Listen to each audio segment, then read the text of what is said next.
નમસ્કાર, હું છું પ્રિયા અને તમે જોઈ રહ્યા છો જનતા કી જાણકારી ન્યૂઝ। નજર કરીએ આજના સમાચાર। જાફરાબાદ રાજકોટ એસટી બસમાં ચાલુ બસે બેભાન થયેલ યુવકનો નર્સ દયાબેન મકવાણાએ જીવ બચાવ્યો। યુવકને સીપીઆર આપી દયાબેન મકવાણાએ માનવતા મહેકાવી। હજુ પણ આ દુનિયામાં માનવતા જીવંત છે, કારણે એક નર્સ જે બસમાં મુસાફરી સમયે જ ખરા અર્થમાં માનવતા મહેકાવી છે। અમરેલી જિલ્લાના રાજુલાની નામાંકિત સહજાનંદ હોસ્પિટલમાં નર્સ તરીકે દયાબેન મકવાણા નોકરી કરી રહ્યા છે।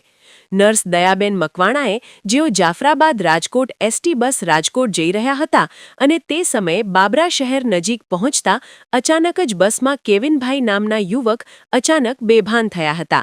જો કે આ ઘટના પગલે 108 ટીમને જાણ કરવામાં આવી હતી, પરંતુ તાત્કાલિક પહોંચી શકી તેમ ન હતું, જેથી સમય સૂચકતા દાખવી બસમાં મુસાફરી કરી રહેલા નર્સ દયાબેન મકવાણા અને અન્ય એક નર્સ મહિલા સાથે મળીને યુવકનો જીવ બચાવવામાં આવ્યો હતો। નર્સ દયાબેન મકવાણાએ બેભાન થયેલા યુવકને સીપીઆર આપી ચાલુ બસમાં જ યુવકનો જીવ બચાવ્યો હતો। ખરા અર્થમાં દયાબેન મકવાણાએ માનવતાનું ઉત્તમ ઉદાહરણ પૂરું પાડ્યું છે। મુસાફરોએ દયાબેન મકવાણાની સેવા કાર્યને બિરદાવી હતી।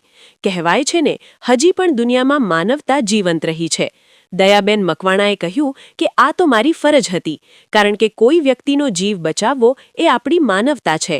એક યુવક બસમાં બેભાન થતા તેમને સીપીઆર આપી જીવ બચાવ્યો હતો। રિપોર્ટર સમીર ખોખર, વીજપડી। કેવિનભાઈ કરીને એક પેશન્ટ હતા, એમને હાર્ટની કોઈ પ્રોબ્લેમ હશે ખબર નહીં, એટલે એમને લુણકી બાબરા પહેલાં લુણકી જે સ્ટેન્ડ આવે ને ત્યાં પહોંચતા પહોંચતા એ ભાઈને આંચકી જેવું આવવા માંડ્યું। એટલે મેં અને અમારા પેસેન્જરમાંથી બે બહેનો જે સ્ટાફ નર્સ તરીકે કામ કરતા હતા, એ લોકોએ એમને સીપીઆર આપી અને બાબરા સુધી પહોંચ્યા। બાબરા આવતા આવતા એ નોર્મલ થઈ ગયા, જેમનો જીવ બચી ગયો છે। મારું નામ મકવાણા દયા છે। હું રાજુલા સહજાનંદ હોસ્પિટલમાં નોકરી કરું છું અને જાફરાબાદ રાજકોટ બસ છે એમાં હું મુસાફરી કરીને આવતી હતી, તો અચાનક એક ભાઈ હતા જે જામનગર જવાના હતા, એ બેહોશ થઈ ગયા।